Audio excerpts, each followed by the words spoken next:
அனைவருக்கும் இனிய மாலை வணக்கம். நான் உங்கள் செந்தில்குமார் கண்ணன். இது ட்ரீம் இந்தியா எஜுகேஷன் நிகழ்ச்சி. ட்ரீம் இந்தியா எஜுகேஷன் அகாடமி வழங்கக்கூடிய கேள்வி பதில் நிகழ்ச்சி. இந்த நிகழ்ச்சி 5. இப்போ நம்ம கேள்வி பதிலுக்கு போகலாம். முதல் கேள்வி, தேவபாண்டலம் அப்படின்ற ஊர்லேருந்து ஞானேஸ்வரி என்பவர்கள் கேட்டிருக்கிறார். தேவபாண்டலம் ஞானேஸ்வரி என்ன கேள்வி கேட்டிருக்கிறார் அப்படின்னா, சென்னை மருத்துவமனையினுடைய வரலாறு சொல்ல முடியுமா, சென்னை மருத்துவக் கல்லூரியோட சிறப்புகள் என்ன அப்படின்னு கேட்டிருக்காங்க. சென்னை மருத்துவக் கல்லூரி, நம்முடைய சென்னை மருத்துவக் கல்லூரியினுடைய வரலாறு மற்றும் அதனுடைய சிறப்பு என்னன்னு நீங்கள் சொல்ல முடியுமா அப்படின்னு கேட்டிருக்காங்க. நிச்சயமாக நம்ம சொல்லலாம். அதாவது ஆசிய கண்டத்திலேயே ஒரு சிறந்த ஒரு முதல் அலோபதி மருத்துவமனை அப்படின்னு சொன்னால் எங்கே உருவாக்கப்பட்டது அப்படின்னா, ஒன்று கல்கத்தாலையும் அதுக்கப்புறம் சென்னையிலையும். இது ரெண்டும் தான். ஏன்னா இது ரெண்டும் கடற்கரை நகரங்கள். ஆங்கிலேயர்கள் இந்தியா வருகிற பொழுது வந்து சேர்ந்த இடங்கள் இது ரெண்டும் தான். இந்த ரெண்டு இடத்துலையும் வந்து முதல்ல ஏறக்குறைய 1600களில் வணிக நோக்கத்திற்காக ஆங்கிலேயர்கள் இங்கே வரும்பொழுது வந்தடைந்த நம்முடைய கல்கத்தாலையும் இப்போ இருக்கக்கூடிய சென்னையிலையும் தான் வந்தாங்க. அதுக்கப்புறம் தான் 1600களுக்கு அப்புறம் தான் ஆசிய கண்டத்தில், குறிப்பாக இந்தியாவில் ஆங்கில மருத்துவம் என்கிற ஒரு சொல்லே பயன்பாட்டுக்கு வந்தது. அதுக்கு முன்னாடி நம்ம என்னென்னா, நம்முடைய பாரம்பரிய வைத்திய முறைகளான சித்தா, ஆயுர்வேத, அப்புறம் இயற்கை, இப்படிப்பட்ட மருத்துவ முறைகளை தான் நம்ம வந்து கையாண்டுட்டு வந்தோம். அந்த 1600களில் இவங்க வந்ததுக்கு அப்புறம் தான் அவங்களுக்கு வைத்தியம் பண்ணுறதுக்காக கூடவே வந்து மருத்துவர்களை, அவங்க நாட்டு மருத்துவர்களை, அதாவது ஆங்கில முறைப்படி படித்த இப்போதைக்கு இருக்கக்கூடிய அலோபதி மருத்துவர்களை அவங்க கூடவே கூப்பிட்டு வந்தாங்க, அவங்களுக்கு வைத்தியம் பண்ணணும் அப்படின்றதுக்காக. அப்போது வந்து சென்னையில் வந்து அவங்க இறங்கினதுக்கப்புறம் அவங்க தங்கிறதுக்காக உருவாக்கப்பட்ட ஒரு இடம் தான் அந்த கோட்டை. அந்த கோட்டையில் தான் முதல்ல இவங்க வந்து சின்ன ஒரு பகுதியை வந்து தங்கினாங்க. அங்கே தங்கினதுக்கு அப்புறம் அவங்களுக்கான உடல்நல பிரச்சனைகள், அதாவது அவங்க நாட்டில் இருக்கக்கூடிய அந்த கிளைமேட்டும் நம்ம நாட்டில் இருக்கக்கூடிய கிளைமேட்டும் சேஞ்ச் ஆகும்போது அவங்களுக்கு பல பிரச்சனைகள் வர ஆரம்பிச்சது. அதையெல்லாம் ட்ரீட்மெண்ட் பண்ணுறதுக்கு அவங்க கூடவே மருத்துவர்களை கூப்பிட்டு வந்திருந்தாங்க. அப்படி வந்து இங்கே உருவாக்கப்பட்ட மருத்துவமனை தான் நம்முடைய சென்னை மருத்துவமனை. அவங்க உருவாக்கினது தான் அந்த சென்னை மருத்துவமனை. இந்த சென்னை மருத்துவமனையை பொறுத்த வரைக்கும் அவங்க வந்ததுக்கப்புறம் கொஞ்ச காலம் அவங்களுக்கு ட்ரீட்மெண்ட் வேணுன்றதுக்காக உருவாக்குனாங்க. அதுக்கப்புறம் அந்த துறைமுகத்தில் இருக்கக்கூடிய ஆங்கிலேயர்களுக்காக மட்டும் ஒரு மருத்துவமனையை அதை மாற்றினாங்க, அந்த மருத்துவமனையை. அதனால் அது துறைமுக மருத்துவமனைன்னு கூட ஆரம்ப காலங்களில் அழைக்கப்பட்டது. அப்படியே அதனுடைய வரலாறு கொஞ்சம் கொஞ்சமாக போச்சு. அதுக்கப்புறம் 1800களுக்கு பிறகு தான் அந்த மருத்துவமனையினுடைய பயன்பாடு பரவலாக்கப்பட்டது. குறிப்பாக மக்களுக்கும் பொதுவான மக்களும் பயன்படுத்தக்கூடிய அளவுக்கு அது வந்தது. அதுக்கு முன்னாடி என்ன பண்ணாங்க அப்படின்னா, அங்கேருந்து வந்த மருத்துவர்களுக்கு உதவி செய்வதற்காக, இந்த கட்டு போடுறதுக்கு, புண்ணை க்ளீன் பண்ணுறதுக்கு, இந்த மாதிரியான வேலைகளுக்காக என்ன பண்ணாங்க, இந்தியாவில் இருக்கக்கூடியவங்களுக்கு சும்மா அந்த ட்ரைனிங் மாதிரி கொடுத்து கூட வச்சுக்கிட்டாங்க உதவியாக. அதுக்கப்புறம் சில பேர் என்ன நினச்சாங்க, இல்லை வெறுமனே வந்து கட்டு போடுறதும் புண்ணு துடைக்கிறது இந்த மாதிரி விஷயங்களோடு இல்லாமல் அவங்களுக்கு அடிப்படை மருத்துவ அறிவியலையும் சொல்லி கொடுத்து அவங்கள வந்து நம்முடைய அசிஸ்டண்ட்டாக மாற்றிக்கலாம் அப்படின்னு சொல்லிட்டு அவங்க உருவாக்குனது தான் சென்னை மருத்துவக் கல்லூரி, அதாவது சென்னை மருத்துவ பள்ளி அப்படின்னு சொல்லிட்டு உருவாக்குனாங்க. அந்த மருத்துவ பள்ளி 1865களில் தான் வந்து ஏறக்குறைய கொஞ்சம் நல்ல மக்களுடைய பயன்பாட்டுக்கு வந்தது. அந்த மருத்துவக் கல்லூரியில் ஆரம்ப காலங்களில் 2 வகையான மருத்துவ முறைகள் கடைபிடிக்கப்பட்டது. ஒன்று வந்து பார்த்திங்கன்னா, அந்த ஆங்கிலேயர்களுக்கு மருத்துவம் சொல்லி அவங்களுக்கு ட்ரீட்மெண்ட் கொடுக்குற அவங்க நாட்டு மருத்துவத்தை ஆங்கிலேயர்கள் மட்டும் படித்து அவங்களுக்கு ட்ரீட்மெண்ட் கொடுத்துப்பாங்க.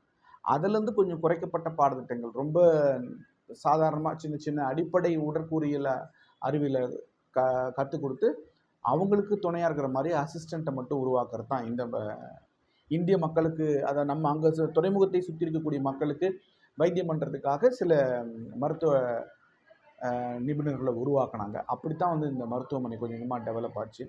இன்றைக்கி ஆசியாவிலேயே மிக முக்கியமான மருத்துவமனைகளில் நம்முடைய சென்னை மருத்துவக் கல்லூரி மருத்துவமனை ஒன்று. உலக அளவில் அனைத்து விதமான வசதிகளும் நம்ம அந்த மருத்துவமனையில் இருக்குது. இப்படி தான் நம்முடைய மருத்துவமனை கொஞ்சம் கொஞ்சமாக படிப்படியாக வளர்ந்து இன்றைக்கி இந்த நிலைக்கு வந்திருக்குது. ஏறக்குறைய 150 ஆண்டுகளை கடந்து இன்றைக்கி ஒரு இந்தியாவினுடைய மிகப்பெரிய ஒரு அடையாளம் கூட சொல்லலாம். தென்னிந்தியாவினுடைய அடையாளமாகவே இன்றைக்கி அந்த மருத்துவக் கல்லூரி மருத்துவமனை வந்து புகழ்பெற்று விளங்குது. இதுதான் அந்த மருத்துவமனையினுடைய வரலாறு. இன்னொரு விஷயம்னா அங்கே இல்லாத வசதிகளே கிடையாது. அப்படி எல்லா வசதியும் கொண்ட ஒரு மருத்துவமனை. உங்களுடைய கேள்விக்கு நன்றி, வணக்கம்.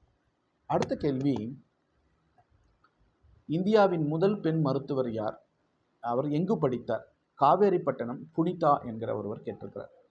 காவேரிப்பட்டணத்திலிருந்து புனிதா என்பவர் இந்தியாவின் முதல் பெண் மருத்துவர் யார்? அவர் எங்கு படித்தார் அப்படின்னு கேட்டிருக்காங்க. இந்தியாவினுடைய முதல் மருத்துவர் அப்படின்றது பார்த்தீங்கன்னா, பெண் மருத்துவர் அப்படின்னு பார்த்தீங்கன்னா ஆனந்திபாய் ஜோஷி அப்படின்னு சொல்லிட்டு, இவங்க வந்து ஒரு மகாராஷ்டிராவை சார்ந்த பெண்மணி. ஆனந்திபாய் ஜோஷி அப்படின்றவங்க வந்து ஒரு ஒரு மிகவும் பெண்கள் வந்து படிக்கவே கூடாதுன்ற அந்த காலகட்டங்களில் பெண் கல்விக்கு முக்கியத்துவம் இல்லாத, அதை எதிர்க்கக்கூடிய ஆண் சமூகங்கள், சமூகம் கட்டுப்பாடுகள் நிறைந்த காலகட்டத்தில் முதல் முறையாக நான் மருத்துவம் படிக்கணும்னு வெளியில் வராங்க. 1860களில் அவங்க பென்சில்வேனியா என்ற நாட்டில் தான் போயிட்டு முதல்ல மருத்துவ படிப்புக்கு ஆங்கிலேயர்கள் இங்கேருந்து நம்முடைய இங்கே இருக்கக்கூடிய ஆங்கிலேயர்கள் அனுப்புகிறாங்க. பென்சில்வேனியா மருத்துவ பல்கலைக்கழகத்தில் மருத்துவம் படித்ததுக்கப்புறம் இந்தியாவில் இருந்த கோலாப்பூரில் எட்வர்ட் அப்படின்னு சொல்லக்கூடிய எட்வர்ட் மருத்துவம், ஆப்ரஹாம் எட்வர்ட் மருத்துவமனையில் வந்து முதல்ல மருத்துவராக அவங்க பணியில் சேர்றாங்க. ஒரு துரதிருஷ்டமான விஷயம் என்ன அப்படின்னா, 22 வயசுலேயே வந்து அவங்க காச நோயால் பாதிக்கப்பட்டு உயிரிழக்கிறாங்க. இது வந்து அந்த மருத்துவர் வந்து சின்ன வயசுலேயே வந்து காச நோயால் பாதிக்கப்பட்டு மரணமடைகிறார். இதுதான் வந்து இந்தியாவினுடைய முதல் பெண் மருத்துவருடைய வரலாறு. அந்த முதல் பெண் மருத்துவர் வந்து ஆனந்திபாய் ஜோஷி, மகாராஷ்டிரா மாநிலத்தை சார்ந்தவர். அவர் எங்கே போயிட்டு படித்தார்னா, பென்சில்வேனியா மகளிர் மருத்துவ பள்ளியில் படித்து முடிச்சுட்டு வந்து இந்தியாவினுடைய கோலாப்பூரில் இருக்கக்கூடிய எட்வர்டு மருத்துவமனையில் பெண் மருத்துவர்களுக்கான தலைமை மருத்துவராக பணியில் இருந்தார். அப்போது அவர் காசநோய் பாதிக்கப்பட்டு தன்னுடைய இளம் வயதிலேயே உயிரிழந்தார். நன்றி. அடுத்ததாக, என்ஜினியரிங்கில் எந்த கோர்ஸ் படித்தால் வேலை கிடைக்கும்? என்ஜினியரிங் படிப்புகளுக்கு எதிர்காலம் எப்படி உள்ளது என்று திருத்துறைப்பூண்டியிலிருந்து குமரேசன் என்பவர் கேட்டிருக்கிறார். திருத்துறைப்பூண்டியிலிருந்து குமரேசன் என்பவர் கேட்டிருக்கக்கூடிய கேள்வி இந்த கேள்விக்கு இது வந்து நம்முடைய 5வது கேள்வி பதில் நிகழ்ச்சி. இது வந்து 2-3 முறைகளுக்கு மேல் இந்த கேள்விக்கு நாம் பதில் சொல்லி ஆகிவிட்டது. நம்முடைய முன்னால் நம்முடைய நிகழ்ச்சிகளை எல்லாம் தயவுசெய்து கூர்ந்து கவனியுங்கள். அதில் இதற்கான விளக்கம் இருக்கும். பொதுவாகவே எந்த ஒரு துறையாக இருந்தாலும் இப்பொழுதெல்லாம் ஒரு துறை மற்றும் படித்துவிட்டு அதிலேயே நாம் வெற்றியடைய முடியுமா என்றால் கேள்விக்குறிதான். ஒரு துறையில் படிக்கிற போது இன்னும் அது சார்ந்த துணை பாடங்கள் சொல்லுவோம் இல்லையா? இப்போ மேஜர் சப்ஜெக்ட் ஒன்று இருக்கும், அலைட் சப்ஜெக்ட் ஒன்று இருக்கும். மேஜர் சப்ஜெக்டில் நல்ல நாலேஜ் இருந்தால் மட்டும் போதாது, அலைட்லேயும் வந்து நீங்கள் நல்லா உங்களுடைய நாலேஜை டெவலப் பண்ணிக்கணும். அந்த மாதிரி இருக்கும்போது அந்த ஒரு துறையோடு நின்று போகாமல் பல துறைகள்லையும் உங்களுடைய நாலேஜ் நீங்கள் வளர்த்துக்கிட்டீங்கன்னா வேலை வாய்ப்புகள் கிடைக்கும். நம்ம தைரியமாக இருக்கலாம். எவ்வளோ பெரிய ஆர்டிஃபிஷியல் இன்டெலிஜென்ட்டோட மெஷின் வந்தாலும் நம்ம வேலைக்கு நாம தான் உத்தரவாதமாக இருக்க முடியும். ஒன்று, சயின்ஸ் நீங்கள் நல்லா தெரிஞ்சிருக்கணும், டெக்னாலஜி தெரிஞ்சிருக்கணும், இன்ஜினியரிங் தெரிஞ்சிருக்கணும். அதுக்கப்புறம் பார்த்திங்கன்னா மேத்மேட்டிக்ஸ் நாலேஜ் இருக்கணும். இது எல்லாமே அந்த ஸ்டெம் கல்வி முறைன்னு ஒன்று நம்ம சொல்லியிருக்கோம். அதாவது எல்லாமே சேர்ந்தது தான் ஒரு கூட்டு கலவையாக இன்றைக்கு வந்து கல்வி மாறி வருகிறது. அதுபோலவே நல்ல உங்கள் துறை மட்டுமல்லாமல் உங்கள் துறை சார்ந்த துணைத்துறைகளிலும் உங்களுடைய அறிவுகளை நீங்கள் விரிவு செய்தால் உங்களுக்கான வாய்ப்புகள் பிரகாசமாக இருக்கிறது. அது எந்த துறையாக இருந்தாலும் வெற்றி அடையலாம். நன்றி. அடுத்ததாக, பிஎஸ்சி எலக்ட்ரானிக்ஸ் படிப்பு எங்கு உள்ளது? தனியார் கல்லூரியா, அரசு கல்லூரியா? எங்கு படித்தால் வேலை கிடைக்கும்? இந்த படிப்பிற்கான எதிர்காலம் எப்படி உள்ளது? செங்கல்பட்டிலிருந்து வீரமணி அவர் கேட்டிருக்கிறார். பிஎஸ்சி எலக்ட்ரானிக்ஸ் படிப்பை பொறுத்த வரைக்கும் ஒரு சிறந்த படிப்பு தான். இது வந்து தனியார் கல்லூரிகளில் நிறைய கல்லூரிகளில் பிஎஸ்சி எலக்ட்ரானிக்ஸ் வந்து கொடுத்துட்ருக்காங்க. பாலிடெக்னிக்கல்லையும் எலக்ட்ரிக்கல் எலக்ட்ரானிக்ஸ் இருக்குது, இன்ஜினியரிங்கில் இருக்குது. ஆனால் பிஎஸ்சியை பொறுத்த வரைக்கும் தருமபுரி அரசு கலைக்கல்லூரியில் மட்டும்தான் இந்த பிஎஸ்சி எலக்ட்ரானிக்ஸ் அப்படின்ற படிப்பு அரசு கல்லூரியில் இருக்குது. வருஷத்துக்கு 40 மாணவர்கள் சேர்த்துக்கொள்கிறார்கள். ஒரு அற்புதமான படிப்பு. இதை முடிச்சுட்டு, அதாவது பிஎஸ்சி எலக்ட்ரானிக்ஸ் முடிச்சுட்டு அந்த துறை சார்ந்த பல்வேறு அடிப்படை தகவலோட நல்ல கம்யூனிகேஷன் ஸ்கில்லை வச்சுட்டு உங்களுடைய அப்ரண்டிஸை வந்து உங்களுடைய பயிற்சியை வந்து பெல், அப்படி இல்லைன்னா நம்முடைய கல்பாக்கம் அனல்மின் நிலையம், அப்படி இல்லைன்னா வேறு ஏதாவது ஒரு மிகப்பெரிய ஒரு நெய்வேலி லிக்னைட் கார்பரேஷன், இந்த மாதிரியான இடங்களில் நீங்கள் வந்து ஒரு அப்ரண்டிஸு முடித்தீங்க அப்படின்னா உங்களுக்கான வேலை வாய்ப்புகள் ரொம்ப ஈஸியாக இருக்கும். இந்த துறையை பொறுத்த வரைக்கும் அரசு வேலைகளை விட தனியார் வேலைகளில் நிறைய சம்பாதிக்கலாம். உங்களுடைய திறமை தான் அதுக்கு காரணம். இன்றைக்கி எலக்ட்ரிக்கல் அண்ட் எலக்ட்ரானிக்ஸ் இல்லாத துறையே கிடையாது. எலக்ட்ரானிக்ஸ் உடைய பயன்பாடு அவ்வளோ அதிகமாக பயன்பட்டு இருக்குது. நாள்தோறும் ஒவ்வொரு நாளும் வளர்ச்சி அடைந்து கொண்டிருக்கக்கூடிய துறை தான் இது. தைரியமாக எடுத்து படிக்கலாம். நீங்கள் தனியார் கல்லூரிகளில் படித்தாலும் சரி, அரசு கல்லூரிகளில் படித்தாலும் சரி, திறமையாக படிச்சிங்கன்னா நிச்சயமாக உங்களுக்கு எதிர்காலம் சிறப்பாக இருக்குது. அடுத்ததாக பொன்னை சிவகுமார், பொன்னையிலிருந்து சிவகுமார், அவர் என்ன கேட்டிருக்கார் அப்படின்னா, பாலிடெக்னிக் முடித்து விட்டேன், டிஎம்இ லேட்ரல் என்ட்ரி பிஇ சேரும்போது பிஇ மெக்கானிக் மட்டும்தான் சேர முடியுமா அல்லது பிஇயில் வேறு பிரிவுகள் சேரலாமா? அதாவது அவர் வந்து diploma in mechanical engineering DME முடிச்சிருக்காரு. அடுத்து வந்து நான் லேட்ரல் என்ட்ரியில் பிஇ சேரணும் அப்படின்னு சொல்கிறாரு. ஆனால் நான் பிஇ சேரும்போது மெக்கானிக் துறை மட்டும்தான் சேரணுமா இல்லை வேறு எந்த துறை வேணாலும் நான் தேர்ந்தெடுத்துக்கலாமா அப்படின்னு கேட்குறாரு. நல்ல ஒரு கேள்வி. அதாவது என்னை பொறுத்த வரைக்கும் பொதுவாக ஒரு கல்வியாளர்ன்ற முறையில் நான் என்ன சொல்கிறேன் அப்படின்னா, நீங்கள் எப்போவுமே ஒரு யூஜி என்ன பண்ணுறீங்களோ அதையே நீங்கள் பிஜியில் பண்ணும்போது தான் உங்களுக்கான மதிப்புகள் கூடும். அந்த துறை சார்ந்த அறிவுகளை நீங்கள் அதிகமாக வளர்த்துக்க முடியும். குறிப்பாக பிஎஸ்சியில் நான் கெமிஸ்ட்ரி பண்ணுறேன் அப்படின்னு சொன்னால் எம்எஸ்சி நீங்கள் கெமிஸ்ட்ரி பண்ணிங்கன்னா உங்களுடைய எதிர்காலம் சிறப்பாக இருக்கும். ஆனால் அதை விட்டுட்டு நான் பிஎஸ்சியில் வந்து கெமிஸ்ட்ரி பண்ணேன், எம்எஸ்சியில் பயோகெமிஸ்ட்ரி பண்ண போகிறேன், இல்லை எம்எஸ்சியில் அப்ளைடு கெமிஸ்ட்ரி பண்ண போகிறேன், இல்லை எம்எஸ்சியில் ஆர்கானிக் கெமிஸ்ட்ரி பண்ண போகிறேன் அப்படின்னா நீங்கள் படிக்கலாம். ஆனால் அந்த கிராஸ் மேஜர் அப்படின்னு சொல்லக்கூடியதுக்கு எவ்வளோ வந்து வேலை வாய்ப்புகளில் முக்கியத்துவம் கொடுக்குறாங்க, அரசு வேலை வாய்ப்புகளில் முக்கியத்துவம் கொடுக்குறாங்க, தனியார் துறைகளில் முக்கியத்துவம் கொடுக்குறாங்க அப்படின்றது கேள்விக்குறி தான். அதே மாதிரி தான் இப்போ டிஎம்இ வந்து பாலிடெக்னிக்கில் முடிச்சிட்டாரு. அவர் பிஇ பண்ணும்போது டைரெக்டாக செகண்ட் இயர் மெக்கானிக்கல் இன்ஜினியரிங்கில் போய் ஜாயின் பண்ணுறது தான் கரெக்டாக இருக்குமே தவிர, அதை விட்டுட்டு வேறு மெக்கட்ரானிக்ஸோ இல்லை வேறு ஏதாவது ஒரு துறையோ எலக்ட்ரிக்கல் எலக்ட்ரானிக்ஸோ சிவிலோ இந்த மாதிரிலாம் போய் படிக்கும்போது படிக்கிறதுக்கான வாய்ப்பு இருக்கான்னா நிச்சயமாக விரும்பினா படிக்கலாம். இன்றைக்கி அந்த அளவுக்கான வாய்ப்புகள் இருக்குது. ஆனால் அப்படி படிக்கிறது கிராஸ் மேஜர் அப்படின்ற முறையில் போயிடும். அது உங்களுக்கு எதிர்காலத்தில் உங்களுடைய வேலை வாய்ப்புகளுக்கு நல்ல ஒரு அடித்தளமாக அமையாது. எனவே படிக்கிறதுக்கான வாய்ப்புகள் இருந்தாலும் நீங்கள் வந்து உங்களுடைய மேஜர் சார்ந்த படிப்புகள், உங்களுடைய துறை சார்ந்து மெக்கானிக்கல் டிப்ளமோவில் எடுத்திருக்கீங்க, அதையே டிகிரியில் மெக்கானிக்கல் எடுங்க. உங்களுக்கு நல்ல அந்த துறை சார்ந்த நாலேஜ் கிடைக்கும். அது உங்களுக்கு நல்ல வேலை வாய்ப்பை உறுதி செய்யும் கண்டிப்பாக. அடுத்ததாக ஓசூர்லேருந்து கண்ணப்பன் என்பவர் கேட்டிருக்கிறார், ஜேஇஇ போலத்தான் நீட் தேர்வும், ஆனால் நீட் தேர்வு அடிக்கடி சர்ச்சைக்குள்ளாக்கப்படுகிறது ஏன் என்று கேட்டிருக்கிறார். இந்த கேள்விக்கு நம்ம எப்படி பதில் சொல்கிறதுன்னு தெரியல. இது வந்து நிச்சயமாக வந்து ஒரு அரசியல் சார்ந்த கேள்வி போல் போயிடும். ரொம்ப அதிகமாக இதுக்குள்ளே போக வேணாம். ஜேஇ அப்படிங்கிறது வந்து இன்ஜினியரிங்களுக்கான தேர்வு மற்றும் தொழில்நுட்ப கல்லூரிக்கான தேர்வு. நீட் அப்படின்றது வந்து பார்த்திங்கன்னா மருத்துவத்துறை சார்ந்த படிப்புகளுக்கான தேர்வு. ஒரே ஒரு விஷயந்தான், என்ன வாய்ப்பு இருக்குது, எத்தனை சீட் இருக்குது அப்படின்றது தான் முக்கியம். 25 லட்சம் பேர், குறைஞ்சபட்சம் 22லேருந்து 25 லட்சம் பேர் ஒவ்வொரு வருஷமும் வந்து நீட் எக்ஸாம் எழுதுகிறாங்க. இது வருஷம் நீட் எக்ஸாம் எழுதக்கூடிய மாணவர்களுடைய எண்ணிக்கை அதிகமாகுது. அதே மாதிரி நீட் எக்ஸாமில் மதிப்பெண்கள் அதிகமாக வாங்கக்கூடிய மாணவர்களுடைய எண்ணிக்கையும் அதிகமாகிட்டே இருக்குது. ஆனால் ஒவ்வொரு ஆண்டும் மருத்துவக் கல்லூரி புதுசாக திறக்கிறதா இருக்கட்டும், இல்லை மருத்துவக் கல்லூரியினுடைய அந்த எம்பிபிஎஸ் இடங்களுக்கான எண்ணிக்கை உயர்த்தப்படுவதாக இருக்கட்டும் அப்படின்னு பார்க்கும்போது தேர்வு எழுதுகிற மாணவர்களுக்கும் இங்கே மருத்துவத்திற்கான சீட்டுக்கும் பார்த்திங்கன்னா பயங்கர டிஃப்ரெண்ட் இருக்கும். டோட்டலாக ஓவரால் இந்தியா ஃபுல்லாக 1,20,000 தான் வந்து நமக்கு எம்பிபிஎஸ் சீட்டே இருக்குது, அதுக்குள்ளே தான் இருக்குது. ஆனால் 25 லட்சம் பேர் எக்ஸாம் எழுதுகிறாங்க. அதுலேருந்து பாதி கணக்கு போட்டால் கூட அது எங்கேயே போகுது. ஆக 100 பேர் எழுதுனா ஒரு 5 பேருக்கு தான் சீட்டு கிடைக்குன்ற நிலை இருக்கும்போது, அவ்வளோ கடுமையான போட்டி இருக்கும்போது, அப்போ அதில் ஏதாவது ஒன்று பண்ணி நம்ம மேலே வந்துடலாமா, அதில் ஏதாவது ஒன்று பண்ணி ஜெயிச்சிடலாமா அப்படின்ட்டு சில பேர் குறுக்கு வழியில் போகிறது தான் இந்த மாதிரி நீட் தேர்வுகள் சர்ச்சைக்குள்ளாகிறதுக்கான காரணம் அப்படின்னு நான் நினைக்கிறேன். அதை பற்றி அதிகமாக பேச வேணாம். அதாவது எழுதக்கூடியவர்களுக்கும் இருக்கக்கூடிய சீட்டுகளுக்கும் உள்ள ஏற்றத்தாழ்வுகள் தான் இது போன்ற பிரச்சனைகளுக்கு காரணம் நான் நினைக்கிறேன். நன்றி.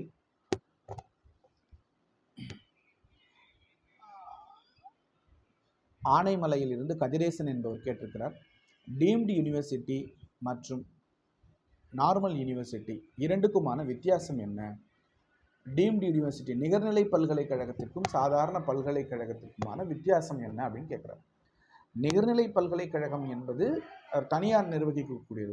ஒரு ட்ரஸ்ட்டோ இல்லை ஒரு தனியார் ஒரு ப்ரைவேட் செக்டாரில் யாராவது ஒருத்தரோ அப்படி இல்லைன்னா ஒரு குழுவோ அவங்க வந்து நடத்தக்கூடியது. ஒரு 4, 5 முதலாளிகள் சேர்ந்தோ இல்லை ஒரு முதலாளியோ ஒரு ஒரு ஒரு சேரிட்டபிள் ட்ரஸ்ட்டோ நடத்தக்கூடியது தான் வந்து டீம்டு யூனிவர்சிட்டி.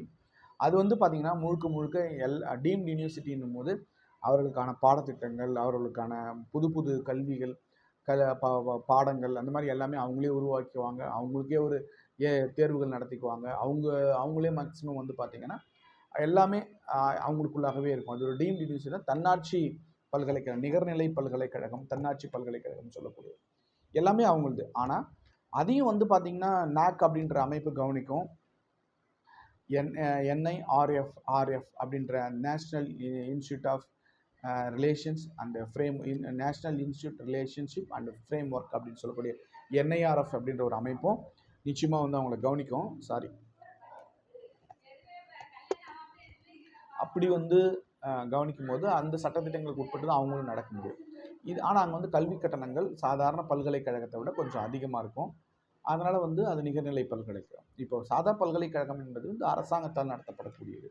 அரசாங்கத்தில் நடத்தப்படக்கூடிய பல்கலைக்கழகங்களில் வந்து அரசாங்கம் என்ன, அதாவது UGCக்கு உட்பட்டு அரசாங்கம் என்ன பாடத்திட்டம் வச்சுக்கிறதோ அதில் தான் நம்ம படிக்க முடியும். அரசாங்கம் வந்து நிறைய பல்கலைக்கழகங்கள் வச்சுக்கிட்டு இருக்கிறதால ஒவ்வொரு பல்கலைக்கழகத்துக்கும் வேறு வேறு பாடத்திட்டங்கள் இருக்குமே தவிர, ஆனால் ஒரு பல்கலைக்கழகத்துக்கு சில உறுப்பு கல்லூரிகள் இருக்கும். அந்த கல்லூரிகள் அந்த பல்கலைக்கழகத்துடைய பாடத்திட்டத்தை தான் பின்பற்ற முடியும். அந்த மாதிரி வரக்கூடியது பொதுவான பல்கலைக்கழகங்கள். பணம் கொடுத்து கொஞ்சம் இன்ஃப்ராஸ்ட்ரக்சர்லாம் ரொம்ப அதிகமாக இருந்து சில நுழைவுத் தேர்வுலாம் நடத்தி அப்படி வந்து கல்வியை வந்து சில சமயங்களில் அப்படி கொண்டு போய் மறைமுகமாக கொடுத்துட்டு காசு வாங்குறது நிகர்நிலை பல்கலைக்கழகம். நம்ம சாதாரண பல்கலைக்கழகத்துக்கும் நிகர்நிலை பல்கலைக்கழகத்துக்கும் இதுதான் வித்தியாசம். டிப்ளமோ இன் மெட்டலர்ஜி படித்து கொண்டிருக்கிறேன். மேற்கொண்டு என்ன படித்தால் இந்த துறையில் வேலைவாய்ப்பு எப்படி உள்ளது? சேலத்திலிருந்து நாதமுனி என்கிற ஒருவர் கேட்டிருக்கிறார். சேலத்திலிருந்து நாதமுனி என்பவர் கேட்டிருக்கிறார். மெட்டலர்ஜி அப்படின்ற துறை வந்து ரொம்ப உலோகவியல் அப்படின்னு சொல்லுவோம். ரொம்ப நல்ல துறை தான். அதில் வந்து மெட்டலர்ஜியை பொறுத்த வரைக்கும் இதுக்கு நம்ம தனியாகவே ஒரு வீடியோ போடலாம். அந்த அளவுக்கான ஒரு வாய்ப்புகள் உள்ள ஒரு துறை. நீங்கள் டிப்ளமோவில் படித்தாலும் சரி, பிஇயில் படித்தாலும், எம்இயில் படித்தாலும் மெட்டலர்ஜியை பொறுத்த வரைக்கும் படித்து முடிச்சோடனே வேலை வாய்ப்புகளுக்கு நிறைய இருக்குது. மெட்டலர்ஜி என்னென்னா ஒரு இயற்கையாக கிடைக்கக்கூடிய உலோகங்களை வந்து அது கூட செயற்கையான சில உலோகங்களை சேர்த்து புது புது உலோகங்களை கண்டுபிடிக்கக்கூடிய ஒரு படிப்பு தான் வந்து மெட்டலர்ஜி. அந்த உலோகம் இரும்பு, தாமிரம், காப்பர், இப்படி நிறைய விஷயங்கள் உலோகங்கள் இருக்குது, தனிமங்கள்லாம் இருக்குது இல்லையா? அது பற்றி அதனுடைய வேதிப்பண்புகள் என்ன, அதனுடைய இயற்பியல் பண்புகள் என்ன, அது எந்த விகிதத்தில் எந்த வெப்பநிலையில் சேர்த்தா இன்னொரு உலோகம் கிடைக்கும், அந்த உலோகத்தினுடைய பொது பண்புகள் என்ன, அதுக்கு நம்ம எந்தெந்த துறையில் பயன்படுத்த முடியும். இன்றைக்கி உலோகம் பயன்படுத்தப்படாத துறையே இல்லை. எல்லா துறைகளிலும் உலோகம் பயன்படுத்தப்படுகிறது. மெட்டலர்ஜிக்கு சிறந்த எதிர்காலம் இருக்கிறது. நன்றி. அப்புறம் வந்து காவேரிப்பட்டினத்திலிருந்து செந்தமிழ் செல்வி என்பவர் கேட்டிருக்கிறார். பிஎஸ்சி நியூரோ எலக்ட்ரோஃபிசியாலஜி படிப்பு எங்குள்ளது? அந்த படிப்பை முடித்தால் வேலை வாய்ப்பு எப்படி உள்ளது அப்படின்னு கேட்குறாரு. பிஎஸ்சி எலக்ட்ரோ நியூரோஃபிசியாலஜி என்கிற படிப்பை பற்றி கேட்குறாரு.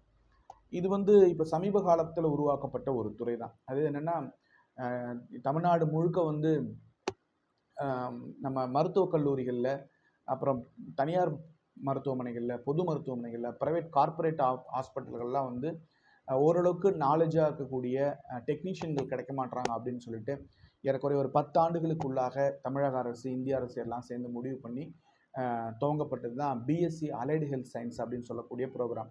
அதில் வந்து ஒரு 20லேருந்து 25க்குள்ளே இன்றைக்கி கோர்சஸ் வந்து கொடுத்துட்ருக்காங்க. அதில் ஒரு கோர்ஸ் தான் வந்து பார்த்திங்கன்னா பிஎஸ்சி அலைடு ஹெல்த் சயின்ஸில் வந்து நியூரோ எலக்ட்ரோஃபிசியாலஜின்னு சொல்லிட்டு.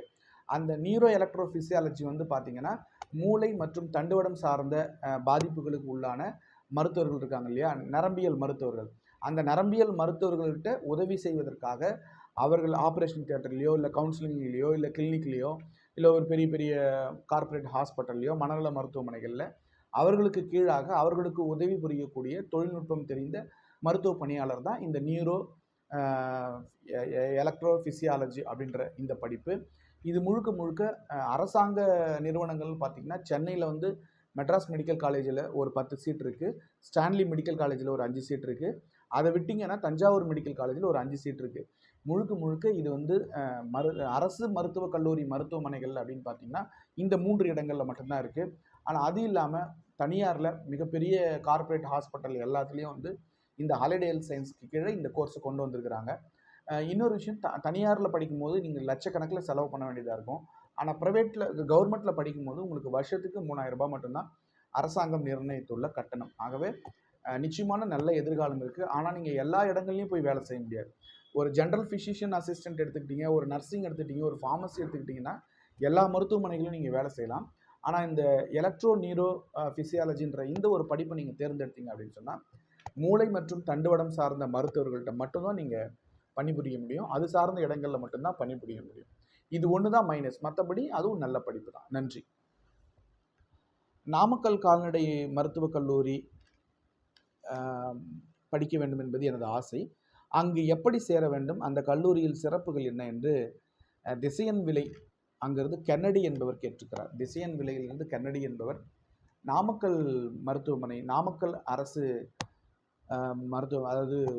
மருத்துவமனையை பற்றி கேட்டிருக்கிறார். அந்த நாமக்கல் மருத்துவமனையை பற்றி நாம் ஏற்கனவே பல்வேறு விவாதங்களில் பேசியிருக்கிறோம். குறிப்பாக நம்முடைய ட்ரீம் இண்டியா எஜுகேஷன் சேனல்லே அதை பற்றி நாம் பேசியிருக்கிறோம்.